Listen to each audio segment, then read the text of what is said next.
Hello students, welcome to my channel. तो आज हमारा अक्टूबर नवंबर 2018 का यूनिवर्सिटी पेपर का लास्ट पार्ट रहेगा, लेक्चर 5, जिसमें हम ये पेपर को कंप्लीट कर देंगे क्वेश्चन नंबर 4 के साथ। तो देखो, यहाँ पर ये जो क्वेश्चन है वो आपको 15 मार्क्स में पूछा था, और यहाँ पर देखो आपकी जो पेपर स्टाइल थी वो इस क्वेश्चन पेपर में थोड़ी चेंज थी। ठीक है, तो आप हर बार एक ही पेपर स्टाइल के हिसाब से मत जाना। यहाँ पर पेपर स्टाइल में कुछ ऐसा था कि 3 क्वेश्चन पूछ लिया था यहाँ पर आपको। ठीक है, जो आपको लिखने, क्वेश्चन ज़्यादा थे, आपको लिखने सिर्फ 3 रहेंगे। मतलब यहाँ पर 3 क्वेश्चन लिखने हैं आपको, और हर एक क्वेश्चन के 5 मार्क्स की वैल्यू थी, आपको 15 मार्क्स मिलेंगे। ठीक है, मतलब एक कॉमन ऑप्शन दे दिया था आपको कि आपके पास जो क्वेश्चन है वो 5 रहेंगे, उसमें से कोई भी 3 क्वेश्चन लिख दो और हर एक क्वेश्चन के 5 मार्क्स रहते हैं। ठीक है, तो यहाँ पर आपको फर्स्ट थियरी पूछी गई है, जिसमें आपको पूछा है what is a life table और explain the construction of life table. Okay, तो ये थियरी आप बुक्स से पढ़ना, बुक्स के अंदर बहुत अच्छे से लिखी है, और ये जो थियरी है वो 5 मार्क्स की है। और यहाँ पर ये जो थियरी है वो चैप्टर नंबर 3 से पूछी गई। ठीक है, चैप्टर नंबर 3 से पूछी गई। आप चैप्टर नंबर 3 में जाओगे तो मिल जाएगा। From the following data calculate the standardize death rate. Okay, आपको क्या करना है, सिर्फ स्टैंडर्डाइज डेथ रेट फाइंड करना है। ओके, बोथ द सिटी का, दोनों सिटी का स्टैंडर्डाइज डेथ रेट फाइंड करके आपको देना है। ठीक है, तो देखो बहुत सिंपल है। स्टैंडर्डाइज डेथ रेट कब फाइंड कर सकते हैं, जब आपके पास क्वेश्चन के अंदर एक स्टैंडर्ड पॉपुलेशन हो। यहां पर देखो क्वेश्चन के अंदर आपको स्टैंडर्ड पॉपुलेशन दे के रखी है। ठीक है, मतलब आपके पास क्वेश्चन के अंदर स्टैंडर्ड पॉपुलेशन है, और ध्यान से ये 1000 में है। 1000 में मतलब कि ये सब जो है 10, 35, 40, 15 ये सब था स्टैंडर्ड पॉपुलेशन। ओके, और स्टैंडर्ड पॉपुलेशन देखो आपकी कितनी है, 10, 35, 40 और 15। तो मतलब आप यहां पर 10 लिखोगे तो ऊपर लिख दो 1000। ठीक है, मतलब आपके पास जो पॉपुलेशन है वो पहले से ही 1000 में। ठीक है, 10,000, 35,000, ठीक है, फिर 40 है तो 40,000, और 15 है तो 15,000। ओके, और स्टैंडर्ड पॉपुलेशन को आप क्या बोलते हो, तो स्टैंडर्ड पॉपुलेशन को आप W बोलोगे। ठीक है, तो स्टैंडर्ड पॉपुलेशन वो अपना वेट होता है, मतलब आप उसको W के तरफ से प्रेजेंट कर दोगे। अब यहां पर आप आगे आप स्टैंडर्ड डेथ रेट निकालोगे, तो आपको क्या चाहिए, डेथ रेट चाहिए सिटी ए का या सिटी बी का। ठीक है, आपको स्टैंडर्ड डेथ रेट निकालना है। स्टैंडर्ड डेथ रेट का मतलब हो जाता है आपको SDR निकालना है, SDR ऑफ ए सिटी और SDR ऑफ बी सिटी। मतलब जिस सिटी का आपको SDR निकालना होता है ना, उस सिटी का आपको डेथ रेट चाहिए। अब देखो क्वेश्चन बहुत सिंपल है, यहां पर डेथ रेट भी पहले से दे के रखा है, देखो दोनों क्वेश्चन दोनों पॉइंट के अंदर। ठीक है, मतलब यहां पर लिख देंगे डेथ रेट सिटी ए का। ठीक है, और थोड़ी जगह छोड़ के लिख देंगे डेथ रेट सिटी बी का। ठीक है, दोनों सिटी का डेथ रेट लिख दो, 45, 20, 10 और 30। ठीक है, और यहां पर 40, 18, 12 और 25, ये दोनों सिटी का आपको डेथ रेट लिख देना। ये आपको डेथ रेट लिख, क्योंकि देखो क्वेश्चन के अंदर पहले से डेथ रेट दे रखा है, अगर नहीं होता तो आपको डेथ रेट निकालना पड़ता है। यहां पर डेथ रेट आपको पहले से ही दोनों सिटी के अंदर दे के रखा है, गिवन है ऑलरेडी। तो ये जो डेथ रेट है उसको आप x से प्रेजेंट कर दोगे, एक्स ए, मतलब आपके पास x है वो ए सिटी का है, और ये जो डेथ है उसको आप एक्स बी से प्रेजेंट कर दोगे, मतलब एक्स बी, बी सिटी का डेथ है। अब आपको यहां पर करना है मल्टीप्लीकेशन, एक्स ए इंटू डब्ल्यू और एक्स बी इंटू डब्ल्यू। ठीक है, मल्टीप्लाई करोगे तो 450 आ जाएगा 450, 35 इंटू 20 करोगे तो यहाँ पर 700 आ जाएगा, यहाँ पर 400 हो गया, और यहाँ पर 15 इंटू 30 मतलब यहाँ पर 450 हो गया।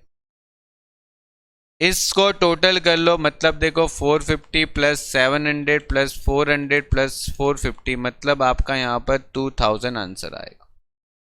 इसको भी टोटल कर लो, W का टोटल आपको ज़रूरी है यहाँ पर करना, तो आप टोटल कर लो, आपका यहाँ पर 100 आंसर आ रहा है। फिर यहाँ पर x इंटू डब्ल्यू करो तो देखो यहाँ पर 400 आ जाएगा पहले में। ठीक है, आपके पास W तो ये रहा, इसको मल्टीप्लाई करो, फिर 35 इंटू 18 कर दो। ओके, तो आंसर आएगा 630। 12 इंटू 40 करो, 12 इंटू 40 मतलब 480। 15 इंटू 25 करो मतलब 375। ओके, अब आप यहां पर टोटल कर लो दोनों का। ठीक है, तो टोटल करने से आपको मिलता है 1885। ठीक है, 1885। ओके, ये आपका आंसर आया। उसके बाद आपको निकालना है standard death rate of A city, मतलब यहां पर sigma X A W divide by sigma W. फिर आप SDR निकालोगे ऑफ बी सिटी, मतलब sigma X B W divide by sigma W. मतलब देखो आप क्या करोगे, 2000 को यहाँ पर W मतलब के 100 से डिवाइड कर दो, तो आपको आंसर मिलेगा 20। और ये जो 20 है वो लिख के मत आना, सिर्फ पर 1000 लिखना है। ओके, और यहाँ पर 1885 को आप 100 से डिवाइड करो, आपका W जो है वो सिग्मा W 100 हो गया, मतलब यहाँ पर आपका 18.85 ये आपका पर 1000 डेथ रेट आया। मतलब ए सिटी के अंदर 1000 आदमी पे कितने लोगों की डेथ हो रही है, 20। और सिटी बी में आपका जो डेथ रेट है वो 18.85 है, मतलब इसमें 18.85 लोग पर 1000 डेथ हो रही है। अब देखो यहाँ पर आपको पूछा गया है कि बोथ सिटी की जो आपने डेथ रेट निकाली उससे कंपेयर करके बताओ कि which city is healthier, which city is healthier, कौन सी सिटी आपकी हेल्थ में अच्छी है कि दोनों सिटी की कंपेयर में। अब आप देखो जनरली जो सिटी का डेथ रेट कम होता है वही सिटी ज़्यादा हेल्दी होती है। ठीक है, जिसमें लोगों की डेथ कम होगी वही सिटी ज़्यादा हेल्दी होगी, तभी तो जाके वो उसमें डेथ रेट कम होगा। अगर सिटी के अंदर डेथ रेट ज़्यादा है मतलब वो सिटी में डेथ रेट ज़्यादा हो गया तो क्या हो जाएगा, लोगों की डेथ ज़्यादा हो रही है। ठीक है, डेथ ज़्यादा हो रही है मतलब कि वो हेल्दियर सिटी नहीं है। ओके, तो यहाँ पर आपको अपना डिसीजन लिखना है कि which city is better than each other. Okay, कि दोनों सिटी में से कौन सी सिटी डेथ रेट के हिसाब से ज़्यादा बेटर। तो यहाँ लिख देंगे city B is more healthier than city A. ठीक है, सिटी बी जो है अपनी ज़्यादा हेल्दी है सिटी ए के कंपेयर में, क्योंकि देखो सिटी बी में है ना लोग कम मर रहे 18.85 और यहाँ पर 20 लोग मर रहे, तो मतलब कि यहाँ पर डेथ रेट ज़्यादा हो गया, तो सिटी ए हेल्दियर नहीं है। ठीक है, एज ए कंपेयर में। चलिए तो आगे बढ़ते हैं यहाँ पर क्वेश्चन नंबर 3 पे। चलिए तो क्वेश्चन नंबर 3 पे आगे बढ़ते हैं। तो देखो क्वेश्चन नंबर 3 आपको GRR और NRR से पूछा गया, और GRR और NRR पे क्वेश्चन हमेशा आपका आएगा ही आएगा। ठीक है, तो ध्यान से इसको कर लो। देखो आपको क्वेश्चन के अंदर क्या दे रखा है, तो क्वेश्चन के अंदर एक दे रखा है नंबर ऑफ बर्थ, ओके, पर 1000। अब जब भी पर 1000 बर्थ रेट दे रखे, ओके, पर 1000 बर्थ रेट दे रखे मतलब आपको यहाँ पर बर्थ रेट दे रखा। अगर बर्थ आपको पर 1000 दे रखा है मतलब ये आपको क्या दे रखा है, एक तरीके से बर्थ रेट दे रखा है। ओके, ये मेरी बात को ध्यान रखना, जब भी बर्थ आपको 1000 में दे रखे, बर्थ 1000 वाइज दे रखे, तो मतलब आपको यहाँ पर बर्थ रेट दे रखा है, ठीक है। और मॉर्टालिटी रेट क्या होता है, तो देखो कुछ बच्चे ऐसे होते हैं ना कि अगर उनका बॉर्न होते ही वो उनकी डेथ हो जाती है, ठीक है, चांसेस बनते हैं ना, जरूरी थोड़ी कि हर बच्चे जो है जन्म लेने के बाद, ठीक है, अपना लाइफ अच्छे से निकाल ही लेंगे, ठीक है। कुछ बच्चे ऐसे होते हैं जो वीक जन्म लेते हैं, ठीक है, यानी कि वो वीक होते हैं, उनके कुछ कुछ डिसेबिलिटी रह जाती है, जो कुछ जन्म लेने के बाद कुछ महीनों में मर भी जाते, ठीक है, उनकी डेथ हो जाती। तो यहाँ पर हमें मॉर्टालिटी रेट जो दे रखी है ना, वो उसको ही रिप्रेजेंट करता है, ठीक है, मॉर्टालिटी रेट जो है वो उसको ही रिप्रेजेंट करता है। और ध्यान रखना, मॉर्टालिटी रेट जो होता है वो हमेशा 1000 वाइज होता है। क्या होता है, पर 1000 होता है, बोलेंगे नहीं वो, लेकिन ये मॉर्टालिटी रेट जो होगी वो आपको 1000 पे ही होगी, मतलब ये पर 1000 होगी, ठीक है। तो ध्यान रखना, मॉर्टालिटी रेट ऑलवेज पर 1000 ही रहेगी, वो बोलेंगे नहीं।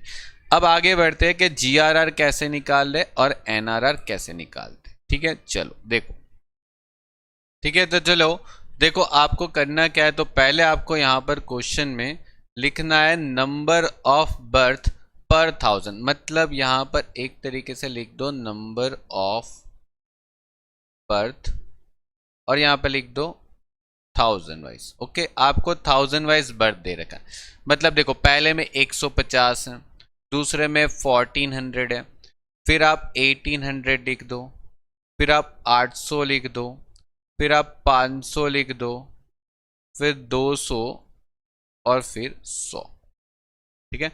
आपको यहां पर अब करना है क्या, देखो, तो यहां पर आपको लिखना है नंबर ऑफ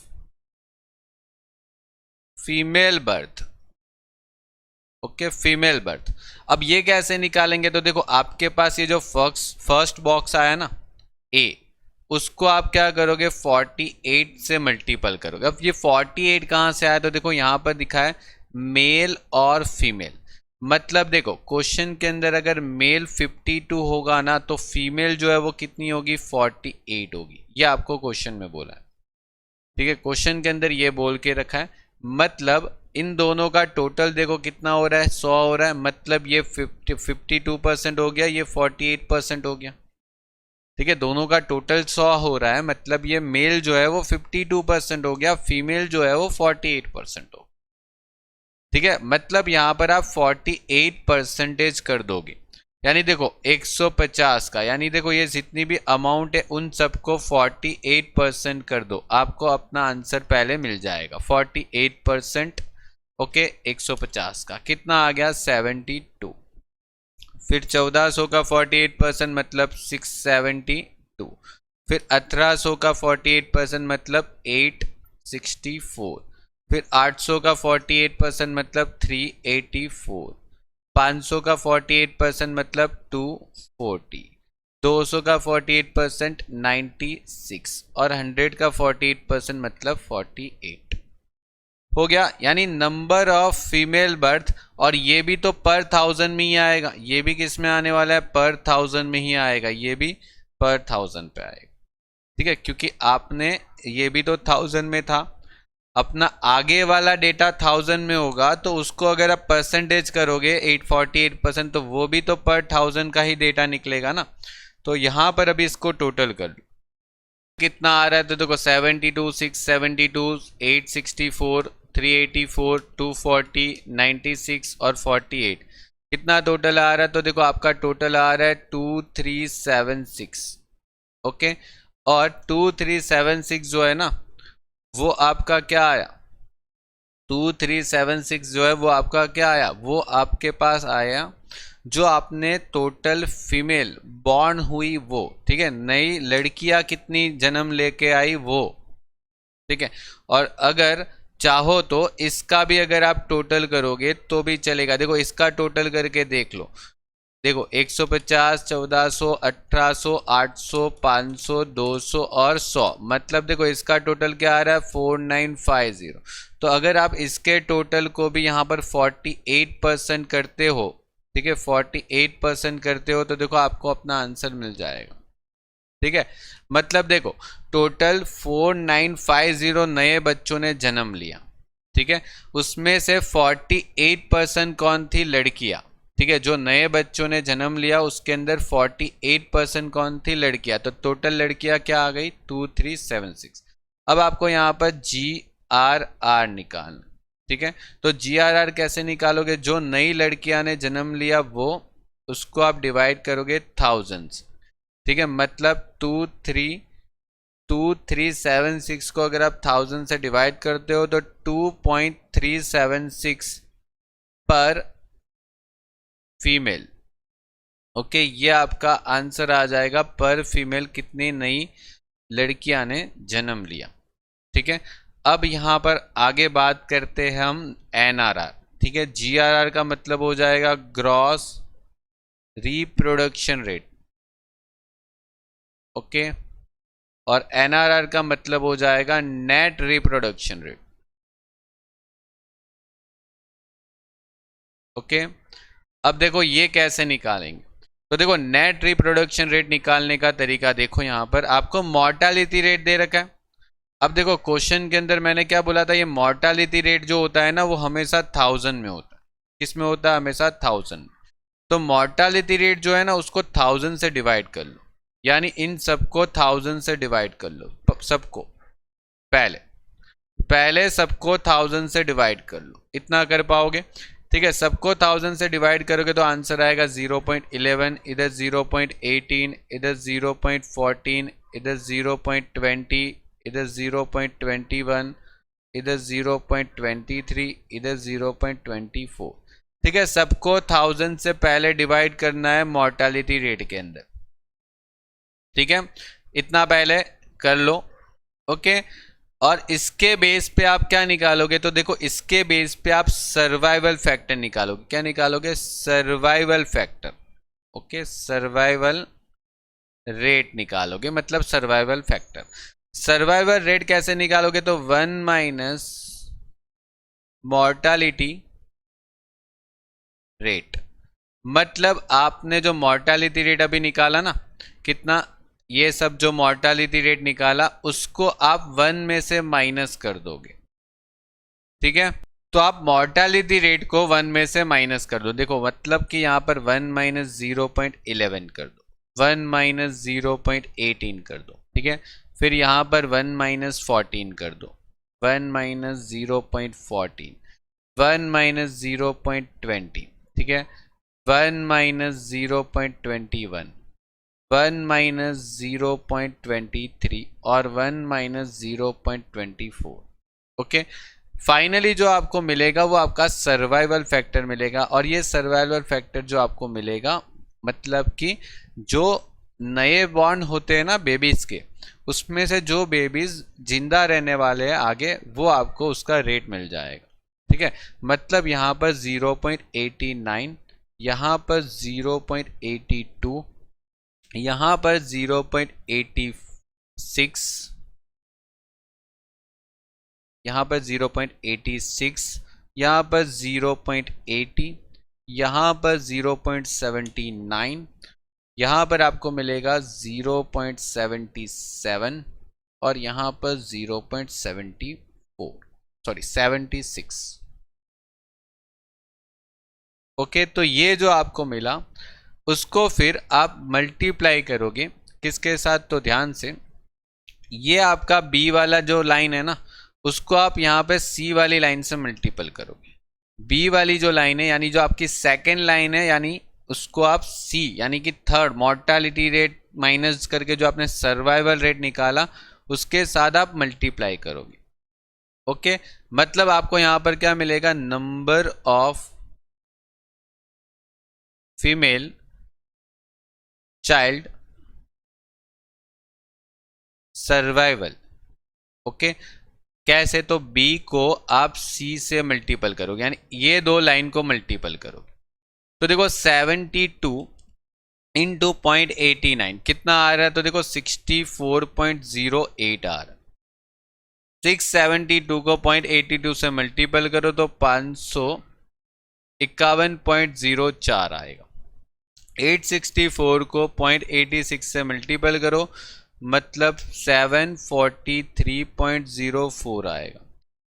384 को आप 0.80 से मल्टीपल करो तो आंसर आएगा 307.2। 0.79 को 240 से मल्टीपल करो तो 189.6। 0.77 को 96 से मल्टीपल करोगे तो 76.92 और 0.86 को आप 48 से मल्टीप्लाई करोगे तो यहाँ पर 36.48 आंसर आएगा।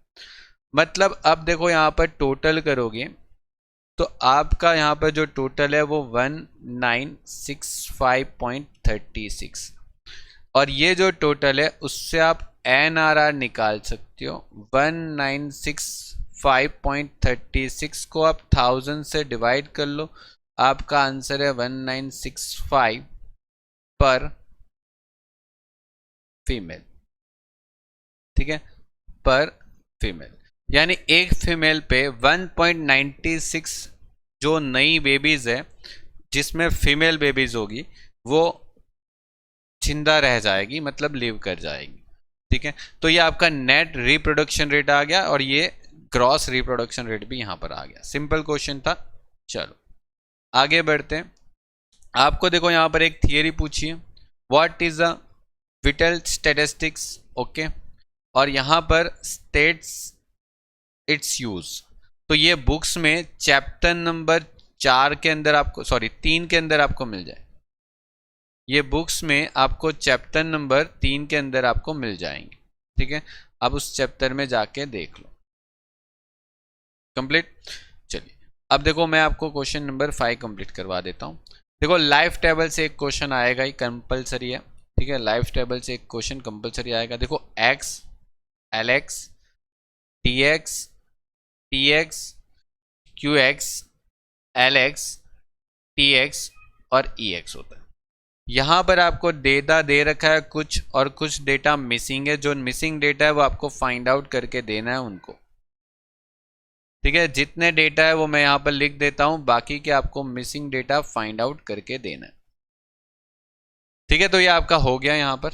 अब देखो जहां पर क्वेश्चन मार्क है वो हम फाइंड आउट करेंगे और कैसे फाइंड आउट करना है वो देखो। चलो तो देखो यहां पर ये देखो कि कैसे फाइंड आउट करते हैं। तो देखो सबसे पहले इन दोनों को अगर आप माइनस करते हो ना, इन दोनों को, तो यहां पर आपका आंसर आ जाएगा। ठीक है, कैसे? 9345 को 9243 से माइनस करोगे तो यहां पर 102 आ जाएगा। आ रहा है? तो यहां पर आप करोगे क्या, आपने जो माइनस किया वो किन दोनों को माइनस किया? तो देखो आपने जो माइनस किया वो L30 को माइनस किया। ये जो थी वो कौन सी अमाउंट थी? L30 की अमाउंट थी। और ये जो अमाउंट थी वो कौन सी अमाउंट थी? तो ये अमाउंट थी L31 की अमाउंट थी। तो ये माइनस करने से आपको क्या मिला? ये मतलब D30 मिला। तो आप करो 9345 में से 9243 माइनस करो, आपका आंसर 102 आ गया, जो आप लिख दोगे। ठीक है, पहले आपको इतना करना पड़ेगा। कंप्लीट। आगे बढ़ते हैं। अब देखो सबसे पहले आगे यहां पर आप QX फाइंड करो। QX कैसे फाइंड करते हैं? तो DX को LX से डिवाइड करके। ठीक है, QX कैसे फाइंड करते हैं? DX को आप LX से डिवाइड करके फाइंड करते हैं। तो देखो यहां पर आपको QX फाइंड करना है, तो मतलब यहां पर Q30 फाइंड करने के लिए आप D30 को L30 से डिवाइड कर दो। और Q31 फाइंड करना है तो D31 को L31 से डिवाइड कर लो। मतलब यहां पर आप 102 को इससे डिवाइड कर लो। ओके, और 149 को इससे डिवाइड कर लो। 149 को इससे डिवाइड कर लो। ठीक है। तो डिवाइड करने के बाद जो आपका आंसर आ रहा है वो आपका यहाँ पर हो जाएगा QX। मतलब देखो 0.0109, 4 डिजिट लिखो। ओके, 4 डिजिट लिखो बिकॉज ये एक तरीके से प्रोबेबिलिटी है। यहां पर आप 4 डिजिट लिखोगे 10, ये आपका आंसर हो गया। ठीक है, 0.0161 ये आप यहां पर लिख दोगे, 0.0109 और यहां पर 0.0161 हो गया। तो ये आपका कंप्लीट हुआ यहां पर। ठीक है, तो ध्यान रखो किसको किससे डिवाइड करके क्या मिलता है। उसके बाद यहां पर क्या निकालना है, px। अब देखो px निकालने की फॉर्मूला क्या है, तो देखो px निकालने के लिए आप क्या करोगे, 1 माइनस qx करोगे। ठीक है, अब p निकालने के लिए 1 माइनस क्या करोगे, q। मतलब मुझे p30 निकालना है तो 1 माइनस क्या करना पड़ेगा, q30। और अगर मुझे p31 निकालना है तो 1 माइनस क्या करना पड़ेगा, q31। ठीक है, अब देखो यहाँ पर q30 तो है मेरे पास, ये रहा, मतलब 1 माइनस 0.0109 और यहाँ पर Q31 ये रही 1 माइनस 0.0161, ये आपका आंसर हो जाएगा। मतलब 1 माइनस 0.0109 माइनस करोगे तो यहाँ पर आएगा 0.9891 और 1 माइनस 0.0161 करोगे तो यहाँ पर आंसर होगा 0.9839। ठीक है, तो ये दोनों जो आंसर है वो यहाँ पर लिख दो, 0.9839 और 0.9891। ठीक है, तो ये कंप्लीट हो गया। अब आगे बढ़ते, देखो ये फर्स्ट टॉपिक, ये सेकेंड टॉपिक और ये थर्ड टॉपिक था इसमें। आगे बढ़ते हैं, अब LX कैसे फाइंड करते हैं। तो देखो LX फाइंड करने के लिए पहले फॉर्मूला क्या है, तो LX फाइंड करने के लिए आप क्या करोगे, स्मॉल LX में से DX का हाफ अमाउंट माइनस करोगे। ठीक है, फॉर एग्जाम्पल चलो वो भी समझ लेते हैं, L30 निकालना है और L31 निकालना है। तो L30 में से D30 का आधा अमाउंट कर देना और L31 में से D31 का आधा अमाउंट माइनस कर। कैसे, देखो यहां पर आपको क्या करना है, पहले तो देखो ये दोनों अमाउंट लिख देनी। ठीक है, ये अमाउंट फाइंड करनी है आपको, तो यहां पर ये दोनों अमाउंट पहले ले लो, जैसे 9345। ओके, तो यहां पर मैं लिख देता हूं, देखो 9345 जो इसकी वैल्यू आ गई। अब यहां पर 9243 है तो यहां पर 9243 यहां पर लिख दो जो इसके वैल्यू है। अब माइनस क्या करना है, तो देखो माइनस उन लोगों ने क्या बोला, जो ये दो वैल्यू आई ना 102 और 149 उसका हाफ कर दो। इसका क्या करना है, 102 का हाफ करना है और 149 का हाफ कर देना। तो हाफ करके माइनस कर दो। ठीक है, जैसे 102 का हाफ करोगे तो 51 आएगा और 51 को आगे वाली अमाउंट से माइनस कर दो, यानी आंसर आएगा 9294। ओके, और यहां पर 149 का आधा करोगे यानी हाफ कर दोगे तो उसको आगे वाले अमाउंट से माइनस करोगे तो 9168.5 आ जाएगा। ठीक है, तो ये जो दो आंसर है वो आप यहां पर ऊपर लिख सकते हो, 9294 यहां पर आप लिख दो 9294 और 9168.5, ये जो दो आपका आंसर आया। ठीक है, ये दोनों आंसर आपके जो भी आए वो आप यहां पर लिख सकते हो और ये आपका PX आया था। कंप्लीट। उसके बाद यहां पर आपको क्या निकालना, ये वाली डेटा निकालना, यहां पर अमाउंट फाइंड करनी। अब ये अमाउंट फाइंड कैसे करेंगे, तो देखो कोई भी फॉर्मूला की जरूरत नहीं है, यहां पर ध्यान दो। अगर इसमें से ये माइनस कर दोगे ना तो ये नीचे वाली अमाउंट आ जाती। ठीक है, समझ गए। ये दोनों को अगर माइनस करते हैं ना तो फॉर्मूला के बिना देखो यहां पर बस आपको पता होना चाहिए कि क्या आंसर आ रहा है। ठीक है, यहां पर इसमें से ये माइनस करोगे तो ये आ जाएगा। ठीक है, मतलब अगर फॉर्मूला लिखनी है तो कैसे लिखेंगे, चलो तो ये भी बता देता हूं।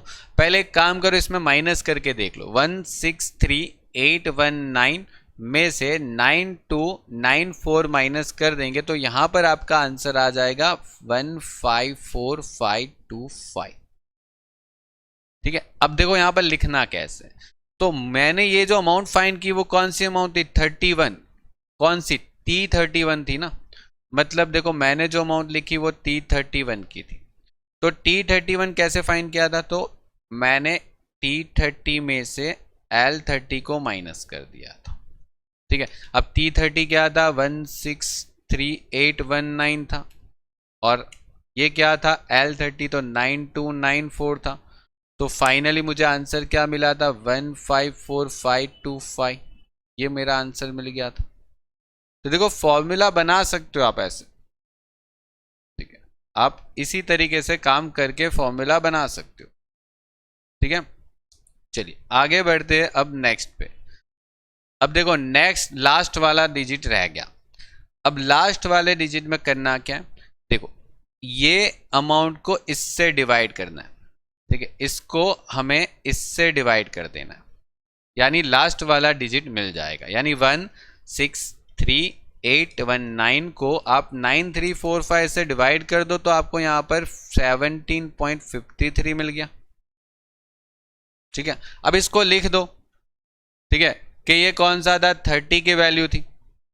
ठीक है, तो इसको लिख दो कि E30 की वैल्यू कैसे फाइंड की, E30 की वैल्यू कैसे फाइंड की, तो T30 में से L30 डिवाइड किया था। ठीक, अब T30 कौन सी वैल्यू पे था, तो 163819 डिवाइड क्या किया था, 9345 किया था, और जो डिवाइड करके आंसर आया था वो 17.53 आया था। ऐसे ही आप E31 को भी निकाल सकते हो, तो T31 डिवाइड बाई L31। ठीक है, यहां पर क्या वैल्यू आई थी, देखो यहां पर वैल्यू कौन सी है, 154525 डिवाइड बाई 9243, मतलब यहां पर 16.72 आंसर आ रहा है। ठीक है, बस उसको यहां पर लिख दो डिवाइड करने के लिए। क्या आंसर था, तो 154525 डिवाइड बाय 9243, जो आंसर आया वो 16.72 आया। ठीक है, मतलब देखो ये पूरा टेबल आपका इस तरीके से कंप्लीट होना चाहिए, जिसको हम बोलते हैं लाइफ टेबल। ओके, ये अपना क्वेश्चन में लाइफ टेबल का आपको क्वेश्चन एक डेफिनेटली पूछेंगे एग्जाम में। ओके, तो अच्छे से सीख लो इसको। चलो, तो ये आपका पूरा पेपर यहाँ पर कंप्लीट हो रहा है। ओके, अब नेक्स्ट मैं कौन सा पेपर करवा रहा हूँ वो आप देखते रहिए। Okay, good bye.